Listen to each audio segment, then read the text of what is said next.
Hi, John Krieger here once again. Today we're talking about the development of boards and how boards can function. Now, this morning I actually received a phone call from an organization asking me if they had any guidelines for developing boards. Many of the individuals on their board were business folks, but they had never had a lot of experience in developing boards or running boards. So I want to give you 10 different elements, if you would, that are the responsibility of board members in the function of an organization. Now, first off, it really is there to determine the mission and the purpose of the organization. The board really is the mouthpiece of the organization, looking at the different facets of the organization, describing the goals and objectives, and interpreting for the community or for other organizations what the purpose of the board is. They also have to look at the accuracy and the validity of the work that the organization is doing to make sure that it stays in line with those goals and objectives. Now, the thing with the board members is it's the board members' responsibility to know if they are in line with the vision and mission, and also to understand that it's their job to be there to support it for the community, or in the community rather.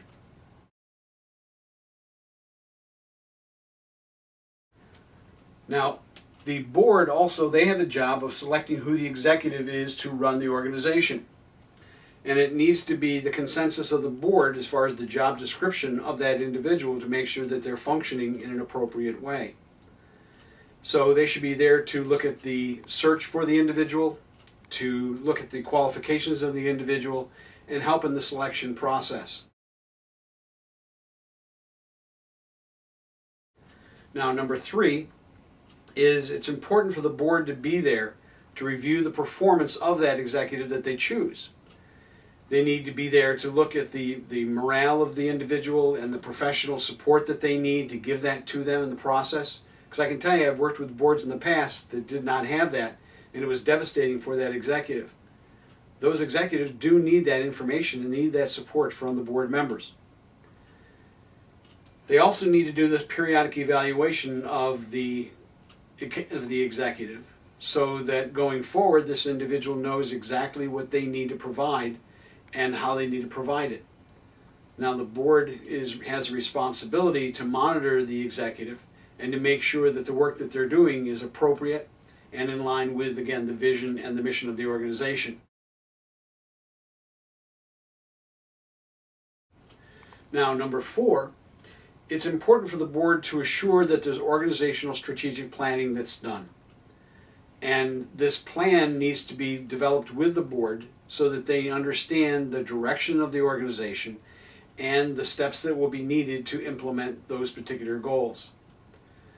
Very often boards want to back out at this point because they don't feel it's their mission or their role to really run the organization. Well, this is bigger than running the organization. This is the direction of the organization, the way that the organization is going to function, and setting up the values for that organization.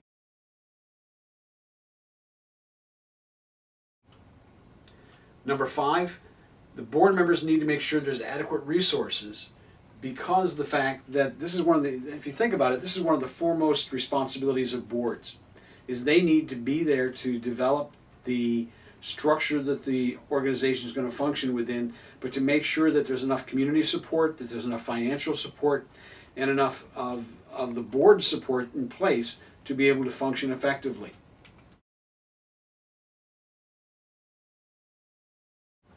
Number 6, they need to be able to manage those resources effectively and assist in the annual budget.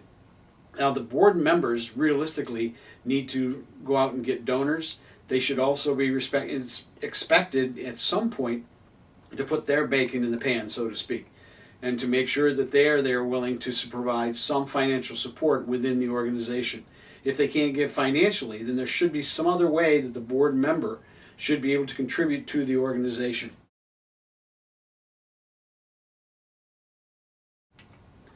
Number 7, it's their job to determine and monitor the organization's programs and services. Are the programs effective, and are they in line with the vision and mission? it's important that the board members be on board with this so that they can understand and they can tell others out in the community what's happening. And if they don't know what's going on in the programs, if they haven't been part of that assessment, they really will have a difficult time doing this.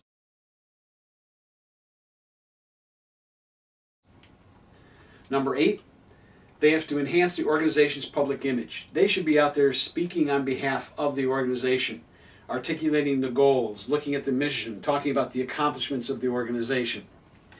And they need to be able to speak coherently about this to the public so that people understand exactly what they're getting when they do participate in this organization or when they want to give to it. Also, it's just important that they be the mouthpiece for the organization, because the fact, as board members, this gives them a public platform, and realistically for many this can be exactly what they're looking for out in the community. So why not use this? And this is part of the expectation of boards anyway. Number 9, they need to serve as a court of appeals. Now, the Court of Appeals, if we want to look at it from the perspective of conflicts within the organization, if there are any personnel matters, the chief executive would be the first one to handle those problems. However, if it comes to ethics issues or it becomes to larger issues, then the board would be brought in to help to deal with that. And they would be there to act on behalf of the board itself in a neutral fashion, dealing with, if they need to, the executive or those individuals on the board where a policy or procedure needs to be developed or reinforced.